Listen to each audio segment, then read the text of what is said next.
ring, and the tape come to an end. But this is what Grandpa said. I don't know your name, but I know your damn face. And we always used to tease Grandpa about that. Uh, us kids had been out in the hills, and we'd found some Brigham tea, and Mother once in a while would cook up a little batch of Brigham tea when she didn't have much to give us for dessert or season up the meal. And Grandpa come up, and he was from Carmarthen, Wales, and very Welsh orientated, and he liked his teas. We called it store tea in those days, China tea or English tea. Well, Dad was in the bishopric, and Mother didn't have no tea. Grandpa come up and stay with us one night, and when Mother got up to cook breakfast, why, she thought, well, what am I going to do for Dad's tea? And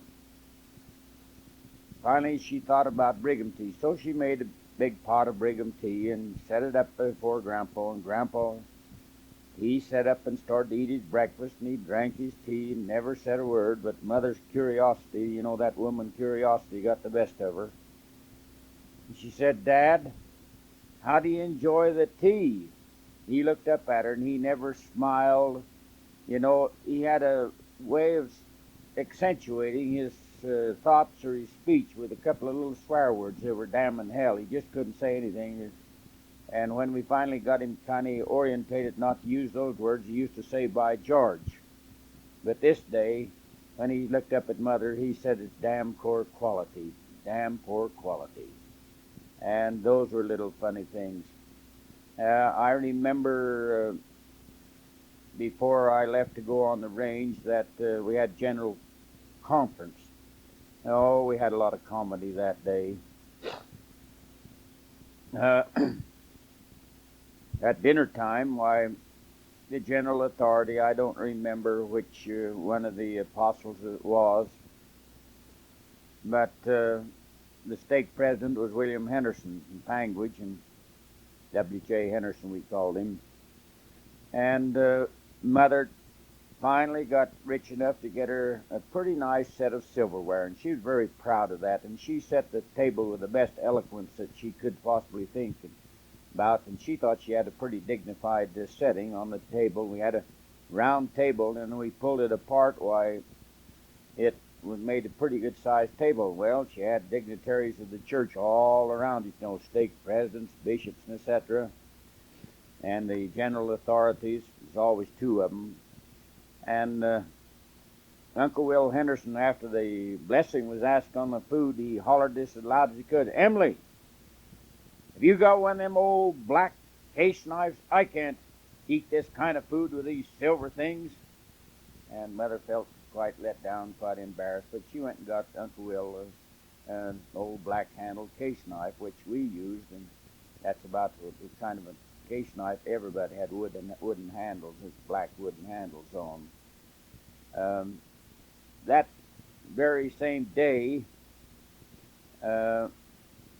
Mother and Grandma and all of her aunts and down in Cannonville would come up in wagons and had the horses out in the stackyard, and Uncle Sherman and Uncle Vernon and Uncle Byron and Horv Mangum, and they come out, and Dad had some pretty frisky calves, not very big calves, but they were husky and good shape and in the kraal. And so they just couldn't help but get on them calves and ride them.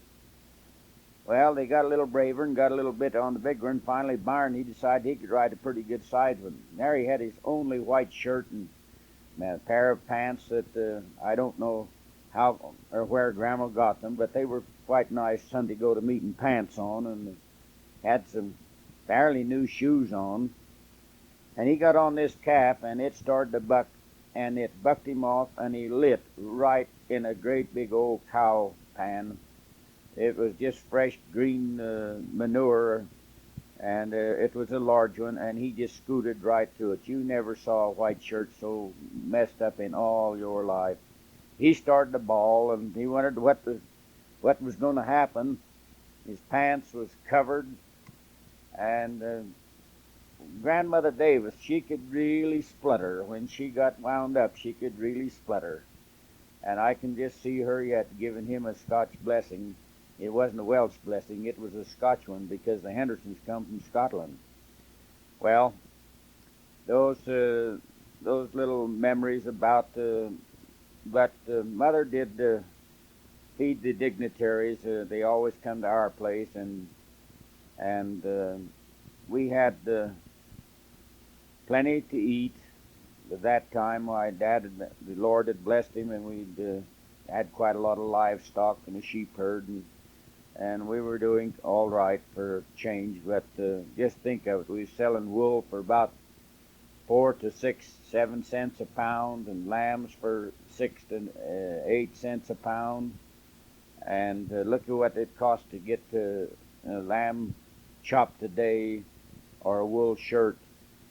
Things that just got clear out of perspective because of competition and greed. Well, when I was a teenager, there was so many things that happened. After I got to herding sheep out on the range, I remember lots of little funny things that amuse me now. But I was up on Flake Bottom, and Dad said to come into camp, and Ralph Sedgwicks and I was herding sheep, and he said, it's time you got a new mutton. We'll go up on the bench and kill a mutton, but we'll drive the sheep up to where there's some trees, and then we'll shoot the mutton, and I'll dress it out. Well, while we was riding up through there, why, we found a setting of coyote traps with a dead coyote had been there for 2 or 3 years. Just a skeleton of the coyote was by the traps, and I picked those traps up, tied them on my saddle. Dad said, after we got the mutton, he said, now if you'll set the traps around the paunch and these intestines of the mutton, you'll get you a coyote. Well, I set my traps, and he told me how, and this is the first time I'd ever set a trap in my life. And he took quite a lot of pains in helping me, and we got the trap set. The next morning, I couldn't hardly wait to get out of bed and go find the horses, and I beat it up. I didn't have no coyote. I was quite disappointed. So the next morning, I got up and got on my horse and went up, and sure enough, I had me a coyote. Well, experience is the best teacher on earth, and I hadn't had any experience of killing anything much, and I didn't know how to kill that coyote. It was a great big one. But not very far away, there'd been a sheep herder's camp, and they had a little pole corral where they'd hauled hay in the wagon to feed a horse. And so I went over and got one of these poles. It was light, and it was a quaking-ass pole, and quite light, but quite large. I'd imagine the butt end was about 3 inches, and it was about 5 or 6 feet long, maybe 8 feet long. I swung that pole with all my might, hit that coyote over the head, and I just kept pounding it and pounding it and pounding it until it didn't wiggle anymore. Then I took the coyote in front of the saddle down to camp, and Dad had come from over to one of the other camps where we was lambing sheep, and I said, I've got me a coyote. He said, well, now your next lesson is to learn how to skin it. So he was showing me what I had to do, and I had to learn to skin it, and got down to the head, and it was just pulverized, bone and bloody. Oh, did Dad ever give me a Scotch blessing?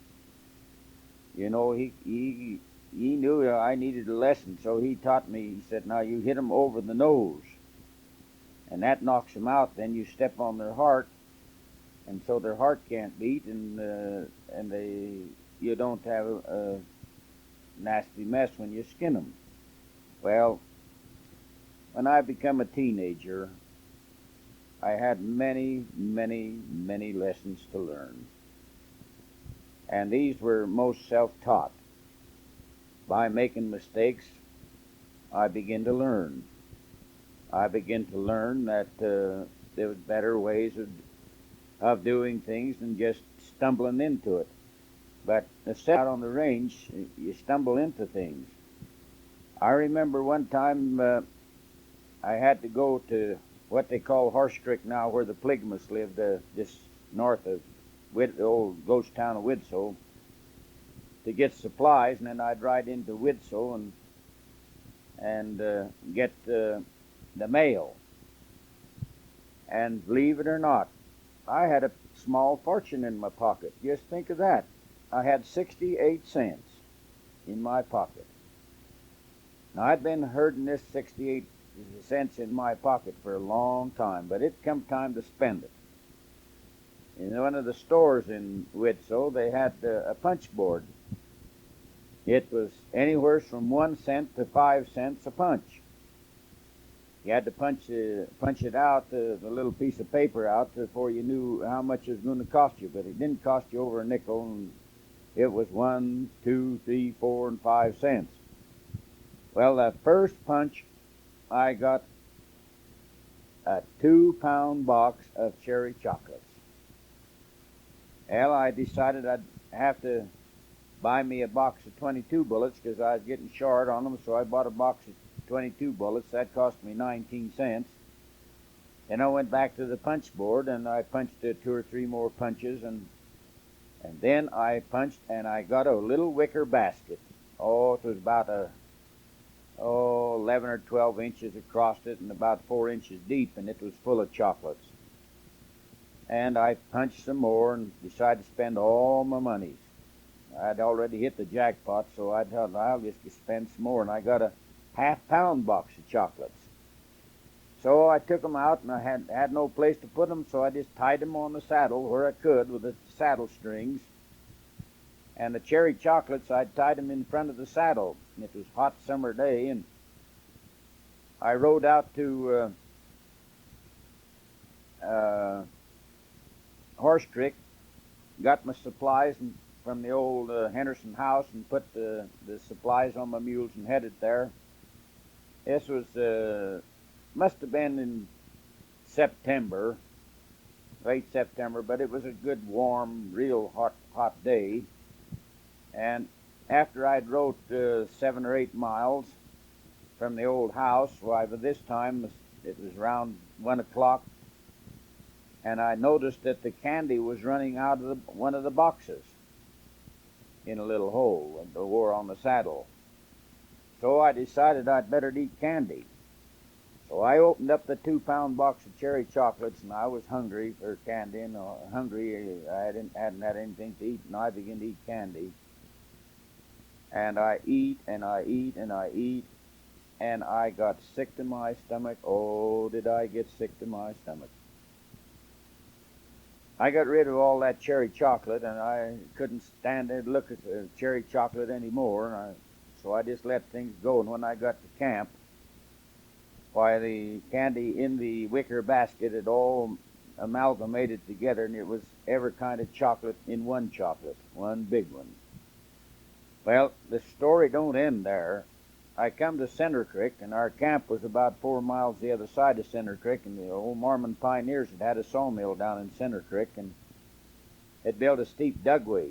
And I went by a pine tree, and it had some great big pine burrs on there, and they were sticky, and I just reached over, and I was riding a mule that only had one eye, and kind of flighty and outlawish when things got rough or she got scared. And I pried the old sticky gum piney burr open and began to get the fruit out, and it was not very good still in the milk, and I just got disgusted with it and just give it a toss, and it went right down the ear of this mule, and I was headed right down this dugway, steep. Well, she just ducked her head and went into a beller, and down that hill she went. Every time her hind end come up, I could see clear down to the bottom of that creek. I just wondered, where am I going to land?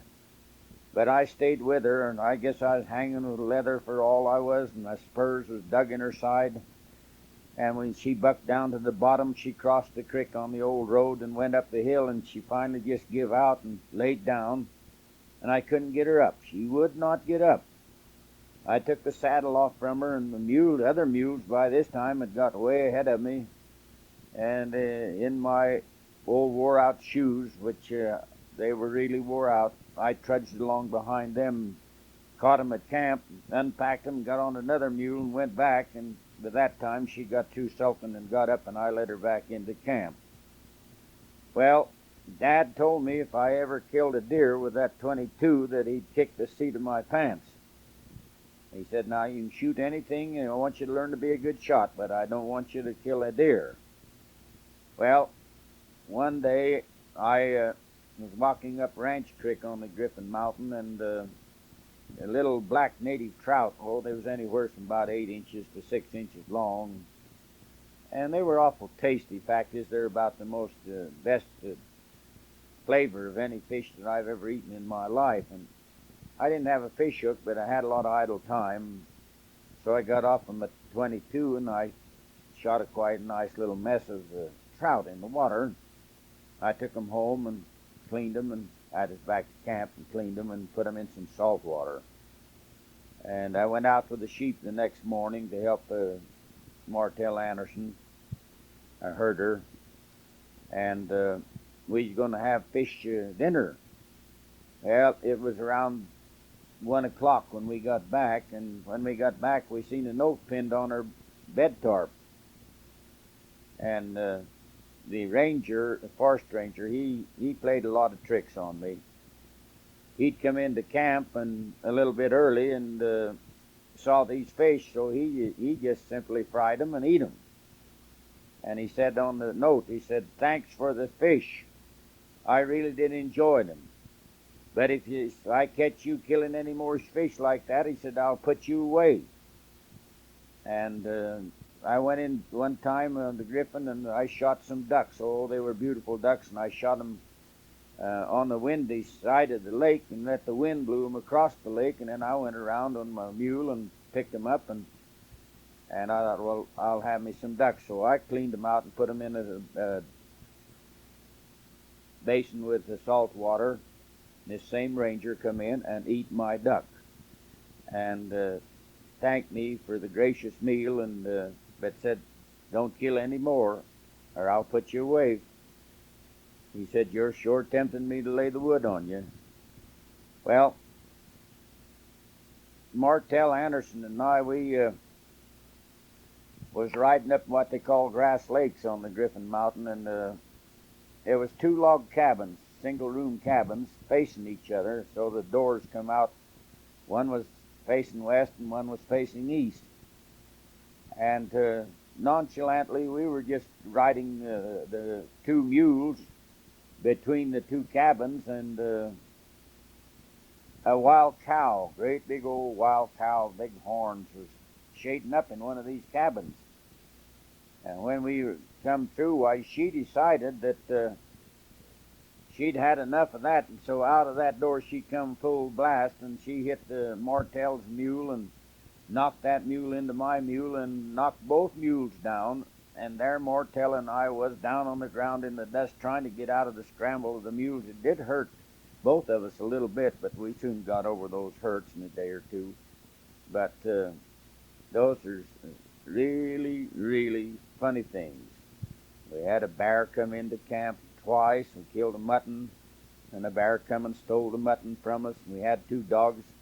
They never made a sound. Another night, we just got in bed, and twilight had turned to darkness, and we had the sheep on bed ground, and the darned bear come in, walked around the hind end of the tent and hit the guy rope. I was sleeping in the back of the tent, and the tent folded down into my face.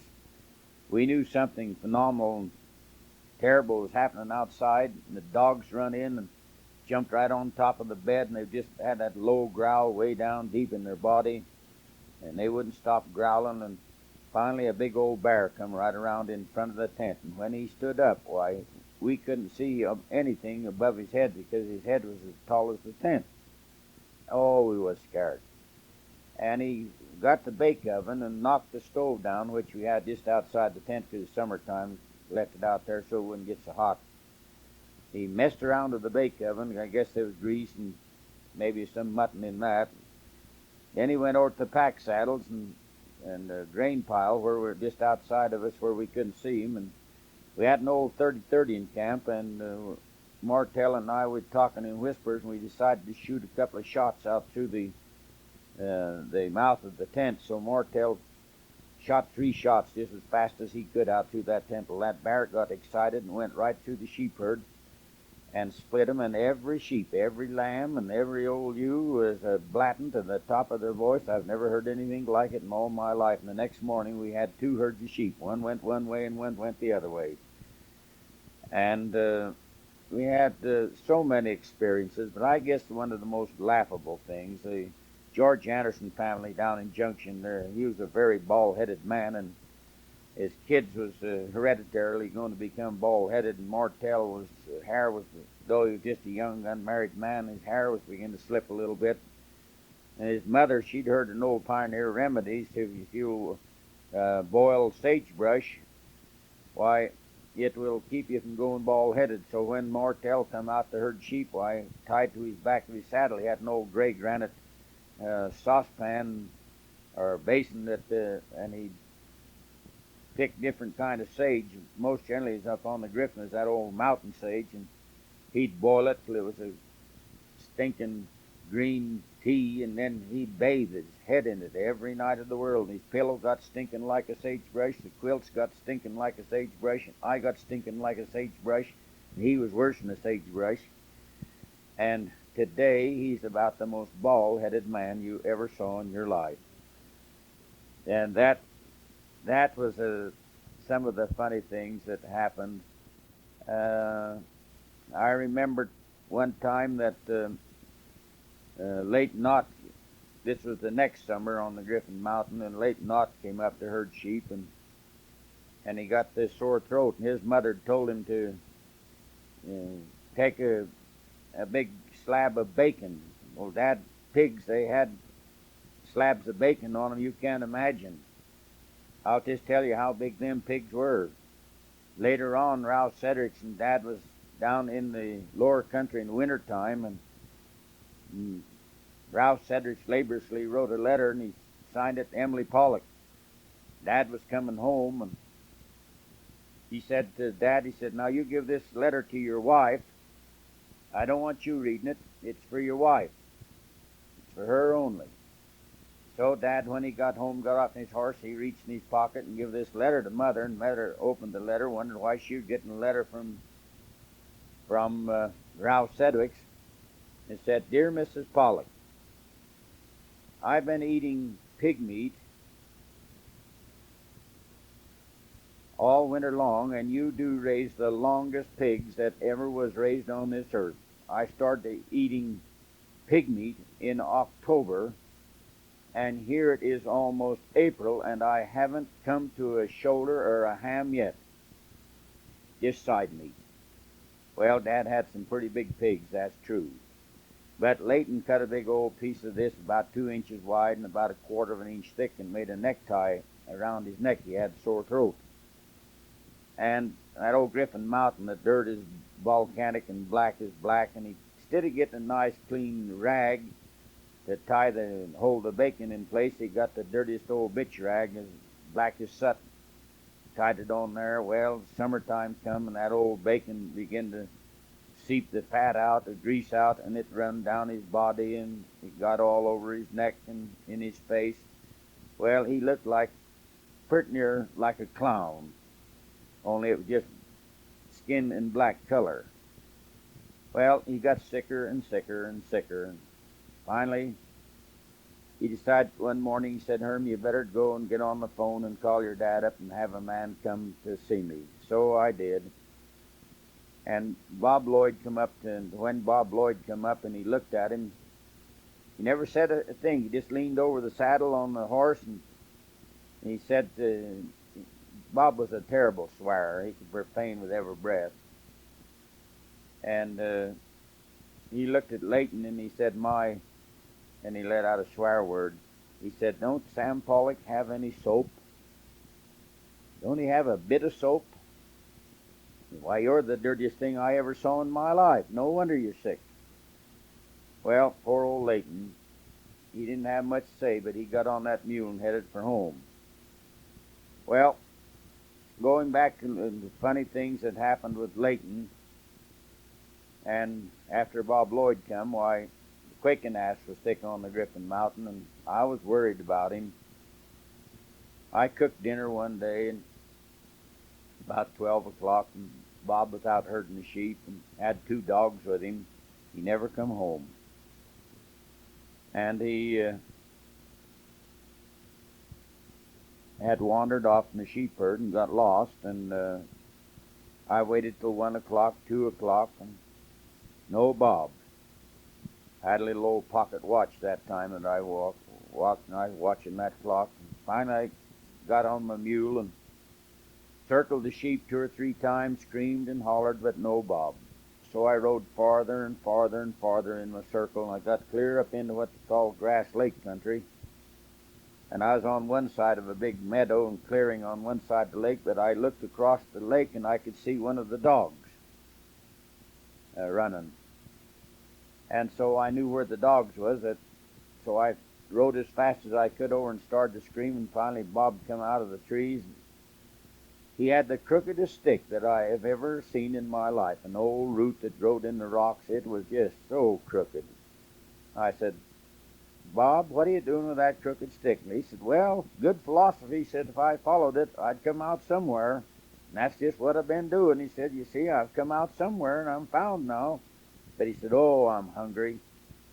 Well, later on, Uncle Herm came up and we was getting ready to move off the mountain and go down to Antimony to sell the lambs. And we'd camped at what they call Twin Lakes, 2 lakes. They were actually little old holes in the earth made by a volcanic eruption, and they were full of water, about the same size, and there was a little island right between, and then there was another little hole, blowout hole, right between them, and it had a big old pussy willow tree in there.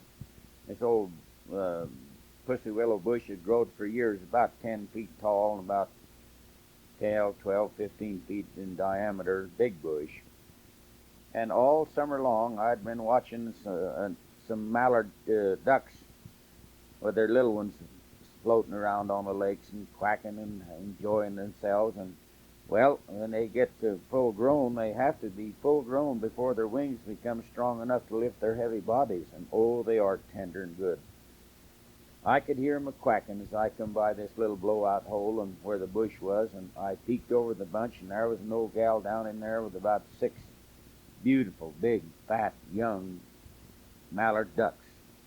I had a walking stick I'd whittled out of a quaking ass about 4 feet long, and so I backed off a little ways and run and jumped right down in the middle of them. And with that stick, the old duck, she could fly out, and she went a-squawking out of there, but the little ones, they tried to get out, and they couldn't. Well, I killed 4 of them and left the other 2. And I was walking to camp with these ducks, and 2 in each hand, and Uncle Herm and Uncle Bob Lloyd come along, and they said, we don't like ducks. You can eat it, cook them for yourself, but we're going to have mutton in the morning for breakfast. And I said, all right. I dug a hole and got me some dry quaking ass, and I was going to barbecue these ducks. I put the meat in salt water, and when I got the hole full of coals, why, I put them in the Dutch oven with some butter, salt and pepper, and sealed the lid with sourdough, put it down the coals and put some coals over it, then covered it all over with dirt, and went to bed. Next morning, when I got up to cook breakfast for the sheep herders, why, I mixed some sourdough bread and fried some mutton, and they got out of bed, and I uncovered my Dutch oven while I was cooking bread and set it on the tarp, and they got up, and pretty soon they couldn't withstand the aroma and the tantalizing smell and taste of these ducks. So each one of them tried them and smacked their lips, and I turned around and I didn't have very much duck left. Fact is, they cleaned the whole thing up, and I had to eat mutton and sourdough. Oh, they wouldn't eat no duck. But when they smelt the beautiful smell coming from those barbecued duck, they just couldn't withstand the temptation.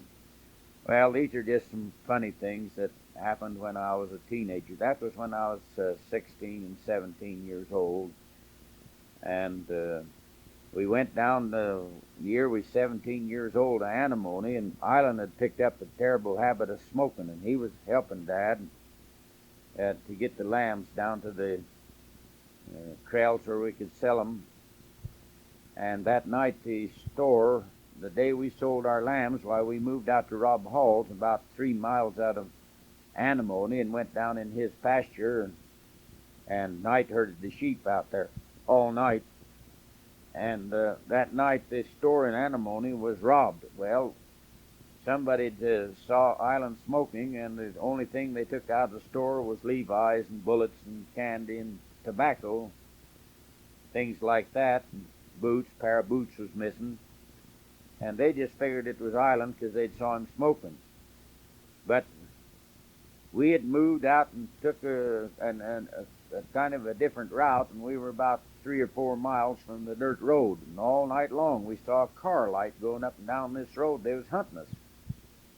So I can truthfully say that the sheriff was after us, and I guess that's the only time in my whole life that the sheriff was hunting, but he didn't find us. We didn't have a light in the tent, and the sheep had laid down and was quite quiet, and they just didn't find us.